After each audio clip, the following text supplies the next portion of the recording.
Guess what? I'm waiting the street. অনুমান করো তো আমি কোথায়? এই মুহূর্তে আমি রাস্তায় দাঁড়িয়ে আছি তোমার অপেক্ষায়। শুনে মনে হতেই পারে কেউ আপনজনকে খুনসুটি ভরা ফোন করছে, কিন্তু বাস্তব চিত্র ছিল একেবারেই ভিন্ন।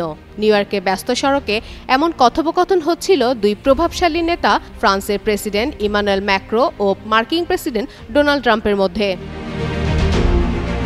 ঘটনাটি ঘটে স্থানীয় সময় সোমবার। সেদিন জাতিসংঘের সাধারণ অধিবেশনের আগে ফিলিস্তিনকে আনুষ্ঠানিকভাবে স্বাধীন রাষ্ট্র হিসেবে স্বীকৃতি দেন ম্যাক্রো। কানাডা, অস্ট্রেলিয়া, যুক্তরাজ্য, পর্তুগাল সহ বেশ কয়েকটি দেশের সাথে ফ্রান্সও যোগ দিল এই তালিকায়। ঐতিহাসিক এই ঘোষণা দেওয়ার পরই জাতিসংঘ ভবনে যাওয়ার পথে এই বিপাকে পড়েন ফরাসি এই প্রেসিডেন্ট। ট্রাম্পের গাড়িবহর শহরের দিকে আসার কারণে সড়ক পুরোপুরি বন্ধ করে দেয় নিউ ইয়র্কের পুলিশ। সে সময়ই মাঝ রাস্তায় আটকে যায় ম্যাক্রোর গাড়িও। প্রথমে গাড়ি থেকে নেমে কর্মকর্তাদের অনুরোধ করেন তিনি, কিন্তু জবাবে তারা দুঃখ প্রকাশ করে জানান সবকিছু থেমে গেছে, প্রেসিডেন্ট ট্রাম্পের গাড়িবহর আসছে। হতাশ হয়ে খালি রাস্তার দিকে তাকিয়ে ম্যাক্রো বলেন, আমি তো কোনো গাড়িবহর দেখছি না, আমাকে যেতে দাও।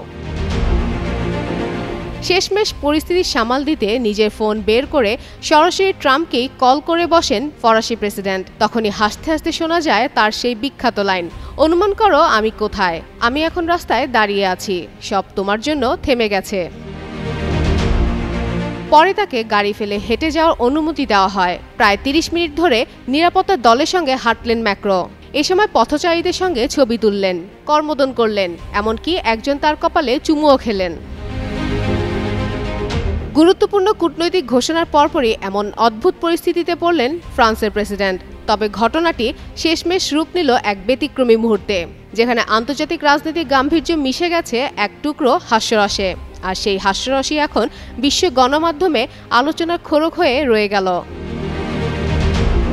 ফাতেমা ফাতেহ জান, যুগান্তর নিউজ।